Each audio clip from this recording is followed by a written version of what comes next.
الحمد لله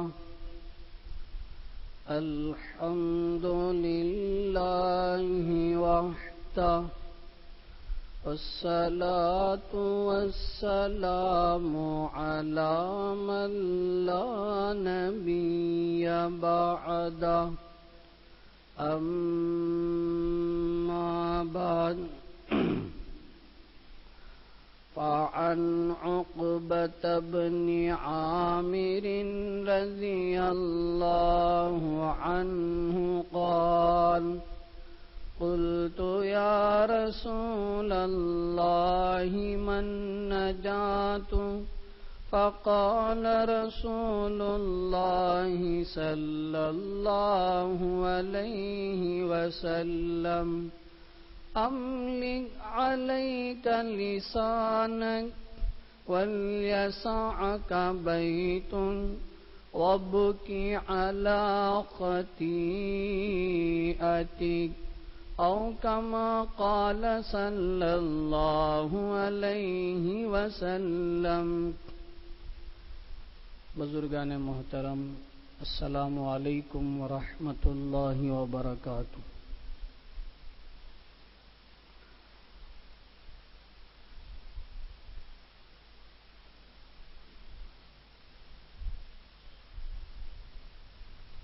اللہ تعالی ہم سب کو جمعے کے دن کی قدردانی کی توفیق نصیب فرمائے.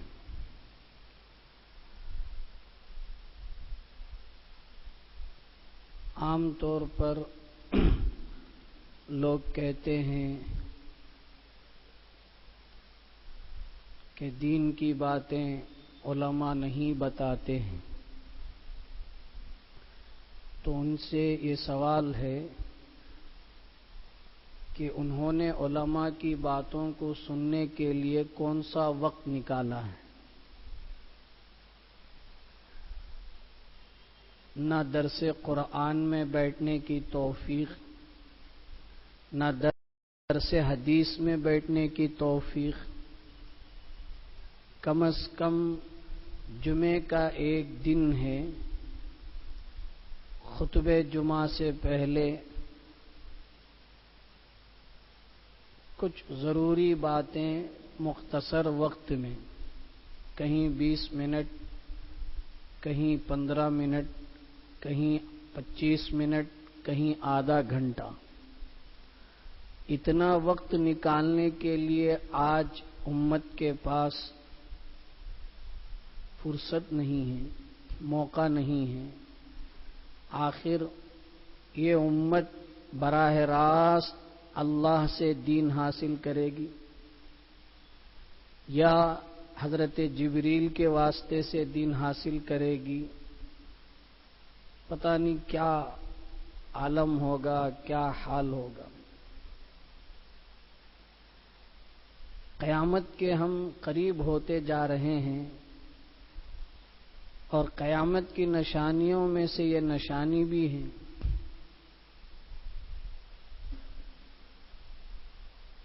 کہ آدمی اللہ سے دور ہوتا چلا جائے، نزدیکی حاصل نہ ہو.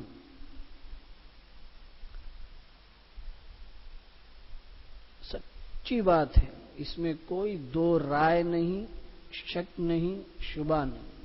اللہ جسے توفیق دیتے ہیں وہ اذان کے ساتھ مسجد پہنچتا ہے، اس میں کوئی شک نہیں ہے. نہ میرے آنے میں میرا کمال ہے، نہ آپ حضرات کے آنے میں کوئی کمال ہے. بس اس کی نظر رحمت جس پر پڑتی ہے اسے اپنے دربار کی حاضری کی توفیق ملتی ہے، اور جسے اللہ کی نظر سے دور ہونا ہے وہ دور ہو کر رہے گا. اسی لیے ہمارے علماء یہ کہتے ہیں کہ ہمیشہ اللہ سے توفیق مانگو. اللہ کی توفیق کا مطلب ہے اللہ کی مدد کا ہمیشہ شامل ہونا. اللہ کی مدد ہمیشہ جس کے ساتھ مل جائے اسی کو توفیق کہتے ہیں عربی میں. ایک بڑا طبقہ حالانکہ یہ باتیں آپ کے مناسب نہیں ہیں، لیکن مجبوراً کہنا پڑ رہا ہے۔ آخر میں اگر ہم کہیں گے تو موقع ہی نہیں ملتا، کیونکہ آپ لوگ تو اللہ نے آپ لوگوں کو حاضری کی توفیق دے دی ہے، تو آپ کے سامنے ان باتوں کا کہنا بیکار ہے۔ ایک بڑا طبقہ آخر میں آتا ہے، سلام کے بعد برحمتک یا ارحم الراحمین امام نے دعا میں جو ہی کہی، ایک بڑا طبقہ جو آخر میں آیا پہلے چلا جاتا ہے۔ بتائیے امت کا حال کس قدر۔ مسجد کے 7 قسم کے لوگ ایسے ہیں جن کو اللہ تعالی قیامت کے دن اپنے عرش کا سایہ دیں گے، اور اس کے سائے کے علاوہ کوئی اور سایہ نہیں ہوگا۔ ان 7 قسم کے لوگوں میں سے ایک وہ شخص رجل قلبہ یتعلق فی المسجد، وہ آدمی معلق بالمسجد جس کا دل اللہ کے گھر سے جڑا ہوا ہوگا، معلق ہوگا، اٹکا ہوا ہوگا۔ وہ مسجد سے باہر نکلے گا بھی تو اس کا دل کہے گا کہ کب دوبارہ مسجد آؤں۔ ایسا شخص آخرت میں عرش کا سایہ اسے نصیب ہوگا۔ آج ہم چاہتے ہیں کہ جتنی دیر میں پہنچیں بس سلام پھیرنے سے پہلے امام سے مل جائیں نماز میں، اور جتنی جلدی ہو نکل کر چلے جائیں۔ مغرب کی نماز میں، عشاء کی نماز میں جس مسجد میں ایک طرف نکلنے کا راستہ ہوتا ہے، جیسے ہماری مسجد میں نکلنے کا راستہ ہے، دعا کے بعد ایک بڑا طبقہ حضرت اسرائیل علیہ السلام کا جواب دینے کے لیے نکلتا ہے۔ شاید اسرائیل باہر کھڑے ہو کر انتظار کر رہے ہوں گے، بغیر سنت پڑھے کہ ایسے۔ دیکھیے، اگر وہ حضرات گھر جا کر، دکان جا کر، اپنی جگہ جا کر سنت پڑھتے ہیں تو مبارک، کیونکہ سنتوں کی جگہ گھر ہے۔ لیکن اب ماحول اور زمانہ ایسا ہے کہ آدمی مسجد سے قدم باہر نکالے گا تو اس کی کیفیت باقی رہے گی، کوئی گارنٹی نہیں۔ اسی لیے علماء کہتے ہیں کہ بھئی جتنی سنتیں ہیں یہیں سے تمام کر کے چلے جاؤ تاکہ ذمے میں نہ رہ جائیں۔ ہاں، اگر کوئی گھر جا کر پڑھتا ہے تو الحمدللہ، لیکن ہم مشاہدہ کرتے ہیں کہ بس وہ سمجھتے ہیں کہ فرض ادا ہو جائے تو کافی ہے۔ یقیناً اگر فرض ادا ہو جائے تو کافی ہے، لیکن مجھے اور آپ کو دیکھنا ہے کہ ہماری وہ فرض نماز اس درجہ اور لائق ہے کہ اللہ کے دربار میں قابل قبول ہو گئی، کوئی کمی بیشی نہیں رہ گئی ہے، مکمل طور پر اسے قبولیت ہے، تو پھر ہمیں کسی اور چیز کی نفل کی ضرورت نہیں۔ بہرحال اللہ ہم سب کو، بلکہ جو قوم بعد میں آئے گی ان کو اللہ تعالی خاص طور پر، اور سب امت مسلمہ کو عام طور پر جمعے کے دن کی قدردانی کی توفیق عطا فرمائے۔ میں نے ایک حدیث تقریباً 3 جمعے سے ترمذی شریف کی حدیث پڑھی ہے۔ حضرت عقبہ ابن عامر رضی اللہ عنہ کہتے ہیں کہ میں نے اللہ کے نبی علیہ السلام سے پوچھا کہ اللہ کے رسول نجات کس میں ہے؟ تو پیغمبر نے 3 باتیں ارشاد فرمائی کہ بھئی یہ 3 کام جو آدمی کر لے گا اس کے لیے نجات مل جائے گی۔ پہلا کام تو بتا دیا کہ بھئی اپنی زبان کو لگام دو، اور دوسرا کام یہ بتایا کہ بھئی تمہارا گھر تمہارے لیے کشادہ ہو، یعنی تم اپنا فرصت کا وقت گھر میں گزارو، باہر اپنا وقت گزار کر گناہوں کے مرتکب نہ ہو جاؤ، گھر کے اندر اپنا وقت گزارو۔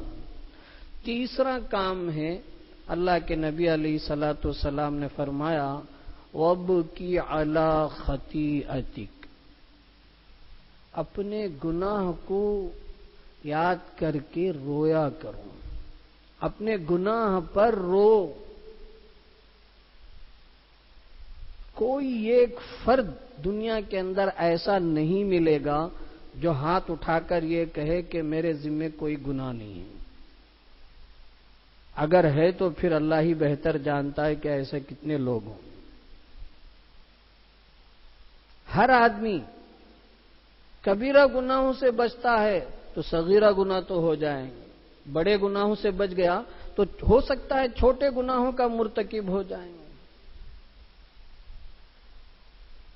گناہ کو یاد کر کے آدمی روئے نجات کا ذریعہ ہے. پیغمبر فرماتے ہیں وَابْكِ عَلَىٰ خَطِیئَتِکَ، اپنے گناہوں پر رو. گناہ پر رونا کب آئے گا؟ جب آدمی اپنے کام کو جو کیا ہے گناہ سمجھے تبھی تو رونا آئے گا. آدمی اپنے عمل کو اپنے کام کو جب صحیح سمجھے گا درست سمجھے گا تو وہ روئے گا کیوں؟ تو آدمی پہلے یہ تصور کریں کہ میں نے جو کام کیا ہے وہ غلط ہے. وہ قرآن و حدیث کی روشنی میں گناہ کا کام میں نے کیا ہے. جھوٹ بولا ہے گناہ کا کام ہے. جھوٹ بولنے کے بعد احساس آ کر روئیں کہ میں نے آج جھوٹ بول دیا ہے، اے اللہ مجھے معاف فرما دیجیے. سودی معاملات کتنا بڑا گناہ ہے. سود کا دینا، سود کا لینا، اس پر لکھا پڑھی کرنا، اس پر گواہ بننا، سب پر لعنت. آج آدمی سودی معاملے کو گناہ سمجھیں تبھی تو اس پر رونا آئے گا. آج بڑا طبقہ ایسا بھی ہے، اللہ معاف فرمائے، ظاہری مجبوری کے نام پر سودی قرضہ لے بھی رہا ہے، دے بھی رہا ہے، بلکہ سود میں ڈوبے ہوئے ہیں. اللہ میری آپ کی پوری امت مسلمہ کی حفاظت فرمائے، بچائے. اس کو سمجھنا ہے سود کتنا بڑا سنگین گناہ ہے. لیکن آدمی اس گناہ پر روئے گا کب؟ جب اس کو حرام سمجھے گا. تو یہ بات کہی جا رہی ہے کہ گناہ سمجھنے کی طاقت ہمارے قلوب میں ہو، دل میں ہو تو آنکھوں سے آنسو آئیں گے. اگر دل کے اندر نرمی کے بجائے سختی آ جائے تو پھر آنکھوں سے آنسو نہیں آئیں گے. اللہ تعالیٰ نے قرآن مجید میں اسی کو بیان فرمایا ثم قست قلوبكم من بعد ذلك فهي كالحجارة او اشد قسوة. قرآن میں اللہ نے فرمایا سورہ بقرہ کے اندر، اس کے بعد اتنی نشانیوں کے دکھانے کے بعد، اتنے معجزات دکھانے کے بعد، اللہ کی طرف سے اتنے دلائل آنے کے بعد، حق کے واضح ہو جانے کے بعد بھی تم اگر حق قبول نہیں کرتے ہو، تمہاری آنکھوں سے آنسو نہیں آ رہے ہیں، تو سمجھو کہ تمہارے دل پتھر کی طرح سخت ہو گئے ہیں. نہیں، پتھر کی تو 3 صورتیں آگے اللہ بیان کر رہے ہیں. پتھر سے بھی او اشد قسوتن، پتھر سے بھی زیادہ سخت تمہارے دل ہو گئے. جس کا دل پتھر سے بھی زیادہ سخت ہو جائے اسے آنکھوں سے آنسو نہیں آئیں گے، رونا نہیں آئے گا. اور جس کا دل نرم ہوگا اسے ایک ایک بات پر آنکھوں سے آنسو آ جائیں گے. اللہ نے آگے فرمایا پتھروں کے بارے میں وَإِنَّ مِنَ الْحِجَارَةِ لَمَا يَتَفَجَّرُ مِنْهُ الْأَنْهَارُ وَإِنَّ مِنْهَا لَمَا يَشَّقَّقُ فَيَخْرُجُ مِنْهُ الْمَاءُ. ارے پتھر تو ایسے ہیں کبھی اللہ کی خوف اور خشیت سے اوپر سے لڑک جاتا ہے، کبھی وہ پھٹ کر اس سے پانی نکل جاتا ہے. یہ سب پتھر جب پھٹتا ہے یہ پھٹنا ویسے نہیں ہے. قرآن کہتا ہے، اللہ کہتا ہے اللہ کے من خشیت اللہ، اللہ کے ڈر سے، خوف سے، ہیبت سے پتھر پھٹتا ہے تو کبھی پانی نکلتا ہے، کبھی کچھ نہیں نکلتا ہے. یہود و نصارہ کے بارے میں اللہ نے فرمایا کہ بھئی فقست قلوبہم، ان کے دل سخت ہو گئے، اسی لیے وہ توبہ نہیں کر رہے ہیں، اسی لیے ان کی آنکھوں سے آنسو نہیں آ رہے ہیں. قرآن مجید میں اللہ نے دوسری جگہ فرمایا فَلْيَضْحَكُوا قَلِيلًا وَلْيَبْكُوا كَثِيرًا. اگر تم کو آخرت کا پتہ چل جائے تو پھر تم جو دنیا میں ہنس رہے ہو تمہارا ہنسنا بند ہو جائے گا. اس لیے ہنسی کو کم کرو.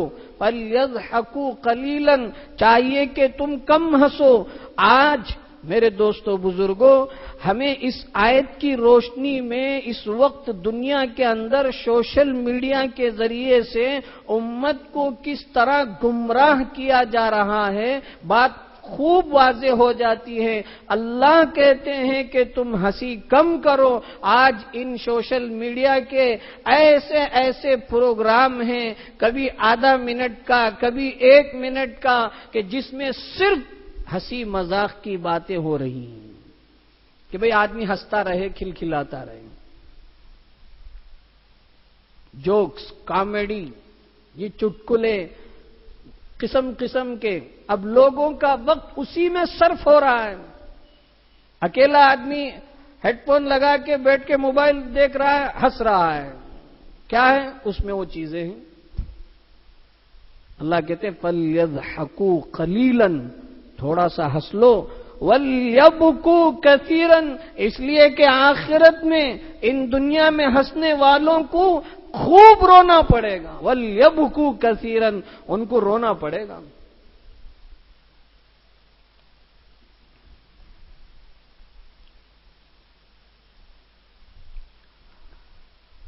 حضرت عبداللہ ابن عباس رضی اللہ عنہما کہتے ہیں میں نے رسول اللہ صلی اللہ علیہ وسلم کو ارشاد فرماتے ہوئے سنا، 2 آنکھیں ایسی ہیں لا تمسہم النار، جن کو جہنم کی آگ نہیں چھوئے گی. عین، ایک آنکھ وہ بکت من خشیت اللہ، جو اللہ کے ڈر سے رو رہی ہوں، جس کی آنکھوں سے آنسو بہ رہے ہوں، ایسی آنکھ جہنم میں نہیں جائے گی. وعین، اور دوسری وہ آنکھ باتت تحرس فی سبیل اللہ، جو اللہ کے راستے میں رات میں پہرہ داری میں جاگ رہی ہوں، حفاظت کے لیے وہ ہوشیار ہو، جاگ رہی ہو. ایسی آنکھ بھی جہنم کو نہیں جائے گی. جب مراد کیا ہے؟ آنکھ فقط جہنم میں نہیں جائے گی ایسا نہیں ہے. جب آنکھ سے مراد پورا جسم مراد ہوتا ہے کہ وہ آدمی جس نے اللہ کے ڈر سے رویا ہے اسے جہنم میں جانے کی ضرورت نہیں پڑے گی، اور جس نے اللہ کے راستے میں رات جاگا ہے اسے جہنم میں جانے کی نوبت نہیں آئے گی. حضرت انس رضی اللہ عنہ راوی ہیں، رسول اللہ صلی اللہ علیہ وسلم فرماتے ہیں یقول اللہ عز وجل، اللہ عز وجل کہتے ہیں، یعنی حدیث قدسی ہے. اللہ کہتے ہیں اخرجوا من النار من ذکرنی یوما او خافنی یوما. اللہ اکبر. ترمذی شریف کی روایت ہے، پیغمبر علیہ السلام کہتے ہیں کہ اللہ کہتے ہیں، حدیث قدسی ہے، کہ جس نے مجھے یاد کیا ہے اس کو، اور جو میرے سامنے کھڑے ہونے سے ڈرتا ہے اس کو، دونوں کو جہنم سے نکالوں. یعنی آدمی کبھی کسی وقت ڈر گیا، اللہ کے سامنے مجھے کھڑا ہونا ہے، اللہ نے میرا حساب لیا تو کیا ہوگا، یہ سوچ کر کسی بھی وقت اس کے دل میں ڈر پیدا ہو گیا ہے. کہتے ہیں کہ اللہ تعالیٰ کہتا ہے ایسے آدمی کو بھی جہنم سے نکالوں، اسے جنت میں داخل کیا جائے. مطلب کیا ہے کہ بندہ اللہ سے ڈرے، خوف کرے، اور اس کی آنکھوں سے آنسو نکل پڑے.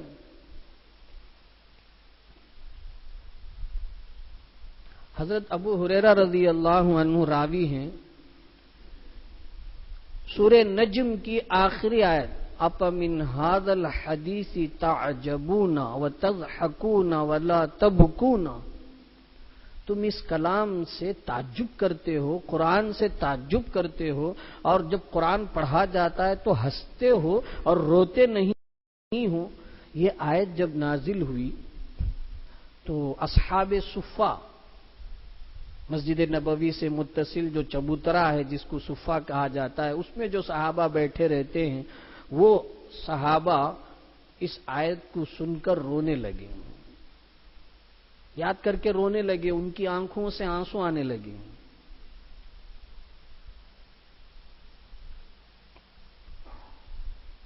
آج ہماری آنکھوں سے آنسو آتے ہوئے زمانہ ہو گیا ہے۔ ہم کس کس تکلیف پر روتے ہیں، لیکن اللہ کے سامنے رونے کا مزاج ہی نہیں ہے، اور جو روتا ہے اس کو لوگ دیوانہ کہتے ہیں۔ اور حدیث میں بھی ہے کہ تم اتنا اللہ کو یاد کرو، اتنا مانگو کہ لوگ دیکھ کر تمہیں دیوانہ بولیں، مجنون بولیں۔ اور سب سے بڑی بات کیا ہے، جہاں جہاں جہری دعا کا ماحول ہے وہاں لوگ روتے ہی نہیں۔ کیوں؟ امام پوری ذمہ داری لے لیتا ہے، سب کی، پیٹ کی درد کے لیے بھی وہی دعا کر رہا ہے، سر کے درد کے لیے بھی وہی دعا کر رہا ہے، سب کی دعا وہی امام کر رہا ہے، بس ہم کو پیچھے بیٹھ کر آمین آمین کہنا ہے۔ اور اس سے بھی بڑی بات کیا ہے، جہاں دعا نہیں ہوتی ہے وہاں المیہ اور دکھ کی بات کیا ہے، اب دعا شروع ہوئی ہے، ختم ہوئی ہے، یہ بتلانے کے لیے امام شروع میں اللہم اور آخر میں الحمدللہ کہتا ہے، ایک بتانے کے لیے۔ یہ مطلب نہیں ہے کہ وہاں بھی امام ہی دعا کر رہا ہے، اب لوگ خاموش بیٹھے ہوئے ہیں، اب امام الحمدللہ کہا تو ہاتھ اٹھا لیا، برحمتک کا کہا تو پوچھ چلے گئے۔ وہ جو موقع دیا جا رہا ہے، آدمی اپنی زبان میں اپنے درد کے ساتھ اللہ سے مانگے۔ یہ نہیں کہ جہاں دعا نہیں ہو رہی وہاں امام آہستہ کر رہا ہے اور وہ بھی مقتدیوں کے لیے ہے، نہیں، وہ اپنی دعا کر رہا ہے، اسے جو تکلیف ہے وہ اللہ سے مانگ رہا ہے، مجھے جو تکلیف ہے مجھے مانگنا چاہیے۔ کتنے لوگ روتے ہیں، میں آپ سوچیں، اللہ کے، ہماری کسی کی 40 سال ہو گئی، کسی کی 45 ہو گئی، کسی کی 60 ہو گئی، ہم نے اللہ کے دربار میں، مکان میں، دکان میں، مسجد میں، کہیں بھی، یا اللہ مجھ سے پتہ نہیں کتنے گناہ ہو گئے، میں یاد بھی نہیں رکھ پا رہا ہوں، اے اللہ مجھے معاف کر دیجیے، یہ کہہ کر ہم نے کتنی مرتبہ اپنی آنکھوں سے آنسو گرایا ہوگا۔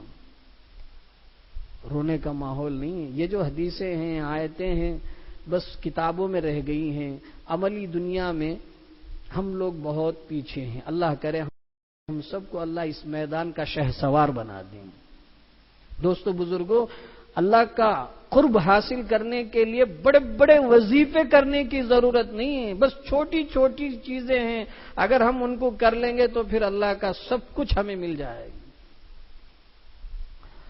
تو صحابہ رونے لگے، بکا اصحاب الصفتی حتی جرت دموعهم علی خضوعهم، اتنا روئے وہ صحابہ اصحاب صفہ کہ ان کی آنسو ان کے رخسار پر آ کر ٹپکنے لگے۔ حضرت عثمان غنی رضی اللہ عنہ کے بارے میں مشہور ہے جی کہ قبرستان جب جاتے تھے تو اتنا روتے تھے کہ داڑھی ان کی بھیگ جاتی تھی۔ میں مجھ سے سوال کر رہا ہوں کہ میں نے آج تک کتنی مرتبہ قبرستان گیا ہوا ہے، تو میری کبھی داڑھی تو صحیح، میرے چہرے پر، رخسار پر ایک آنسو کا قطرہ کبھی آیا ہے؟ میں اپنے آپ سے سوال، ہر آدمی اپنے آپ سے سوال کریں، کیا صرف عثمان غنی کو فکر تھی اور انہی کو فکر کرنے کی ضرورت پڑی تھی اور ساری امت کو اس کی ضرورت نہیں تھی؟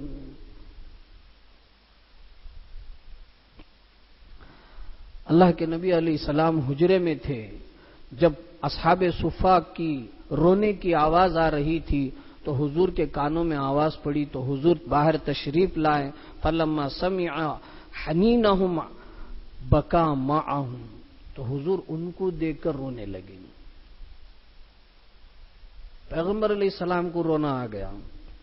حضرات صحابہ کہتے ہیں بکینا ببکائہ، حضور کے رونے کی وجہ سے ہمارے اندر بھی رونا اور بڑھ گیا۔ فقال رسول اللہ صلی اللہ علیہ وسلم، اللہ کے رسول علیہ السلام نے فرمایا، لا یلج النار من بکا من خشیت اللہ، جو اللہ کے ڈر سے روتا ہے وہ جہنم میں کبھی داخل نہیں ہوگا۔ اور پھر آگے حضور نے فرمایا، وَلَا يَدْخُلُ الْجَنَّةَ مُصِرٌّ عَلَى مَعْصِيَةٍ، ہاں جو گناہ پر اڑا ہوا ہے، گناہ پر اصرار کر رہا ہے، گناہ پر گناہ کر کے توبہ و استغفار نہیں کر رہا ہے، ایسا آدمی جنت میں بھی نہیں جائے گا۔ جیسے گناہ پر رونے والا جہنم میں نہیں جائے گا، ایسے ہی گناہ پر اڑا ہوا شخص کہ اس کو بتایا جا رہا ہے بھئی یہ گناہ ہے، ایسا مت کرو، ہم کریں گے اسی کو، ایسا جو جری ہے، گناہ پر مصر ہے، ایسا آدمی جنت میں نہیں جائے گا۔ پھر اللہ کے نبی علیہ السلام نے آگے جو جملہ فرمایا بڑا عجیب جملہ ہے، وَلَوْ لَمْ تُذْنِبُوا، صحابہ کو دیکھ کر، اصحاب صفہ کو دیکھ کر پیغمبر علیہ السلام نے فرمایا کہ اگر تم گناہ نہیں کرو گے، لجاء اللہ بقوم، اللہ ایسے لوگوں کو لے کر آئے گا، یذنبون، جو گناہ کریں گے، فیغفر لہم، اور اللہ ان کو معاف فرمائیں گے۔ مطلب یہ ہے کہ انسان ہے، انسان سے گناہ ہو جاتا ہے، توبہ کرے، استغفار کرے، اللہ سے معافی مانگے، اللہ کو یہ بہت پسند ہے۔ اور ایسا نہیں ہو سکتا ہے کہ بندہ گناہ ہی نہ کرے، انسان ہے، غلطی ہو جاتی ہے، جان بوجھ کر نہیں کرنا چاہیے۔ آخری امام قشیری ایک بہت بڑے اللہ والے محدث ہیں، وہ کہتے ہیں کہ ایک شخص نے حضرت رابعہ بصریہ رحمہ اللہ سے پوچھا کہ انی قد اکثرت من الذنوب، میں نے بہت گناہ کیا ہے، بہت گناہ کیا ہے، صبح شام صبح شام، فلو تبت، اگر میں اللہ کے دربار میں توبہ کروں، معافی مانگوں، هل یتوب اللہ علیہ، تو کیا اللہ مجھے معاف کریں گے؟ کتنا سوال دیکھیے، وہ کہہ رہے ہیں کہ میں نے بہت گناہ کا کام کیا ہے، اگر میں اللہ سے توبہ کروں گا تو اللہ مجھے معاف کریں گے؟ حضرت رابعہ بصریہ رحمہ اللہ کا جواب دیکھیے، بڑا عجیب جواب، فقالت لا، کہا کہ نہیں، ایسا نہیں ہے معاملہ، پھر بل لو تاب علیک لتبتا، لو تاب علیک لتبتا، سوال کو سمجھیے، انہوں نے سوال کیا کہ اللہ، اے رابعہ بصریہ، میرے ذمہ بہت گناہ ہیں، اگر میں اللہ سے معافی مانگوں تو اللہ مجھے معاف فرمائیں گے؟ تو وہ کہتی ہیں کہ معاملہ ایسا نہیں ہے، اللہ تیری طرف توجہ کریں گے تو بھی تو معافی مانگے گا، یعنی تجھے توبہ کی توفیق بھی اللہ ہی دیں گے۔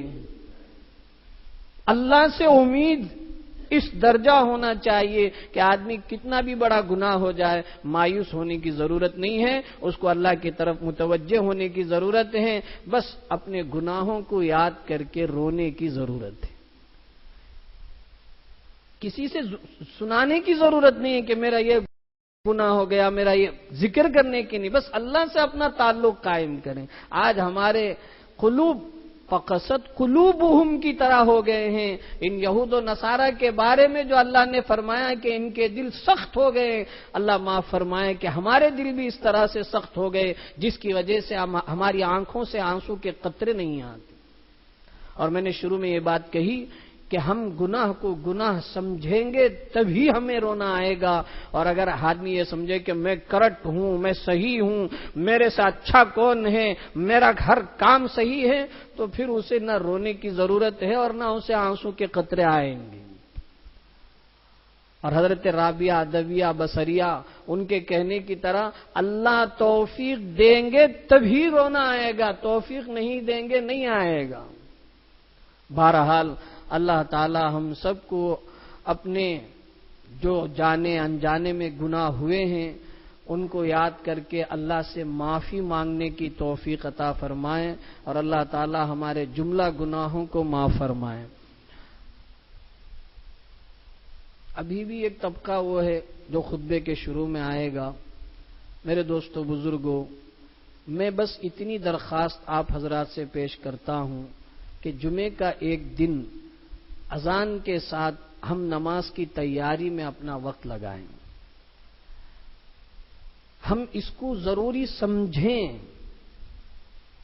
جیسے ہم شادی کے لیے جانا ہے تو پہلے سے تیاری کرتے ہیں، کسی سفر میں جانا ہے تو ریزرویشن پہلے سے کرواتے ہیں اور پھر وقت سے پہلے جا کر اسٹیشن پہنچتے ہیں اور اپنی اپنی سیٹ پر برابر بیٹھتے ہیں۔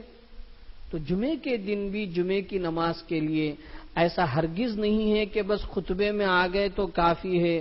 خطبے سے پہلے تھوڑی دیر دین کی باتیں قرآن و حدیث کی روشنی میں بتائی جاتی ہے، ان کو ہم سنیں گے، سمجھیں گے تو ہمارے اندر رونے کی صفت بھی پیدا ہوگی۔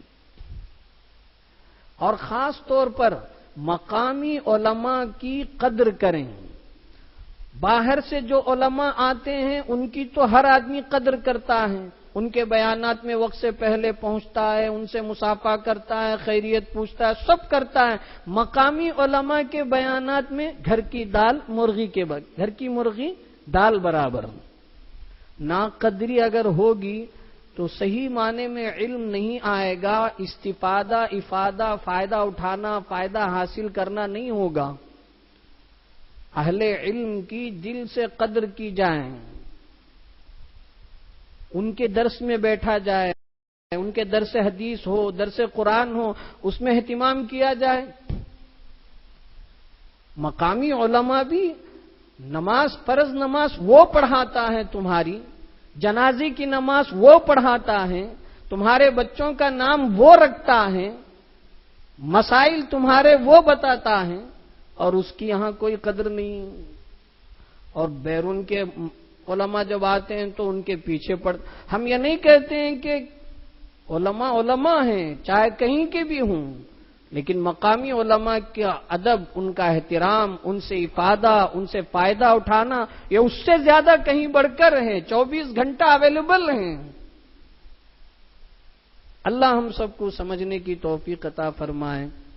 اس کے ساتھ میں یہ بات کہہ رہا تھا کہ جمعے کے دن آخر میں جو لوگ آتے ہیں، اللہ کے لیے میں درخواست کرتا ہوں تھوڑا تبدیلی اپنے اندر لائیے، وقت سے پہلے آنے کی کوشش کیجیے، پوری باتیں سن کر اس سے فائدہ حاصل کرنے کی کوشش کیجیے۔ ہم جہاں کہیں بھی رہیں اس کا اہتمام کریں۔ ہمارا ایک وقت فکس ہوتا ہے، فلاں وقت سے فلاں وقت تک بیان ہوگا، اور لوگ آخر میں آتے ہیں تو اب ان کے لیے ہم کیسے بتائیں؟ یا تو وہ یہ سمجھ رہے ہیں کہ ہم کو پورا معلوم ہے اس لیے ہمیں تمہاری باتوں کی ضرورت نہیں، تب تو ٹھیک ہے، ان کو اس کی بات کی، دین کی باتوں کی ضرورت، ان کو پہلے سے نالج ہے، پہلے سے جانکاری ہے۔ درست نہیں ہے، اس کو بدلنے کی ضرورت ہے۔ یہاں ہی نہیں بلکہ سب جگہ یہی حال ہے۔ جہاں قبرستان ہے، نماز کے بعد قبرستان کی زیارت کے بہانے اس مسجد میں چلے جاتے ہیں، اور جہاں قبرستان نہیں ہے وہاں کی مسجدوں کا عام یہ حال ہے کہ اخیر میں خطبے کے وقت، نماز کے شروع کے وقت لوگ پہنچتے ہیں۔ یہ بہت ہی نامناسب بات ہے، یہ اچھا نہیں لگتا ہے۔ اور کچھ لوگوں کو ہم خطبے کے وقت دیکھتے ہیں، خاص طور پر ہمارے جو نوجوان بھائی ہیں وہ کمپاؤنڈ پر چبوترے کی طرح اس میں بیٹھے بیٹھے بات کرتے ہوئے خطبہ سن رہے ہیں، اور کچھ لوگ کھڑے کھڑے خطبہ سن رہے ہیں۔ خطبے سے متعلق یہ ادب ہے کہ بیٹھ کر اطمینان سے سنا جائے، اور یہاں تک پیغمبر علیہ السلام نے فرمایا اذا خرج الامام، جب امام خطبے کے لیے نکل جائے، فلا کلام ولا صلاۃ، تو اس وقت نہ کوئی نماز پڑھی جائے نہ کوئی بات چیت کی جائے۔ حدیث میں اللہ کے نبی علیہ السلام نے فرمایا۔ اور نوجوان عام طور پر ہم دیکھتے ہیں کہ خطبے کے وقت وہ کھڑے بیٹھے باتیں کرتے رہتے ہیں۔ بڑوں کو چاہیے اگر کسی وجہ سے دیر سے پہنچ رہے ہیں تو ان نوجوانوں کو پیار حکمت سے کہیں کہ بھئی بیٹھ کر خطبہ سنیں۔ تو بہرحال اللہ تعالی ہم سب کو صحیح قدردانی کی توفیق عطا فرمائے۔ آخری ایک بات یہ رہ گئی کہ دعوت و تبلیغ دور حاضر میں اللہ کی طرف سے ایک نعمت ہے۔ دین کے مختلف شعبے ہیں، انہی شعبوں میں سے ایک شعبہ دعوت و تبلیغ کا ہے۔ ایک دعوت و تبلیغ ہے اسلام اور ایمان کی طرف لوگوں کو بلانا، یہ اعلیٰ درجے کی دعوت و تبلیغ کی بات ہے۔ اور ایک درجہ ہے کہ اپنوں ہی کو دعوت دینا تاکہ جو ایمان والے ہیں وہ اپنے اعمال کے اندر صالحیت پیدا کریں، نیک اعمال والے بن جائیں اور ایمان ان کا مضبوط ہو۔ اس سلسلے میں موقع کے لحاظ سے جوڑ اور اجتماع کی باتیں چلتی ہیں۔ چنانچہ کل ہفتے کے دن عصر سے اتوار کے دن عشاء تک آمبور کے شہر آمبور کے تقوی مسجد جو مرکز ہے اس میں ایک دن کا 1.5 دن کا تقریباً یہ جوڑ رکھا گیا ہے۔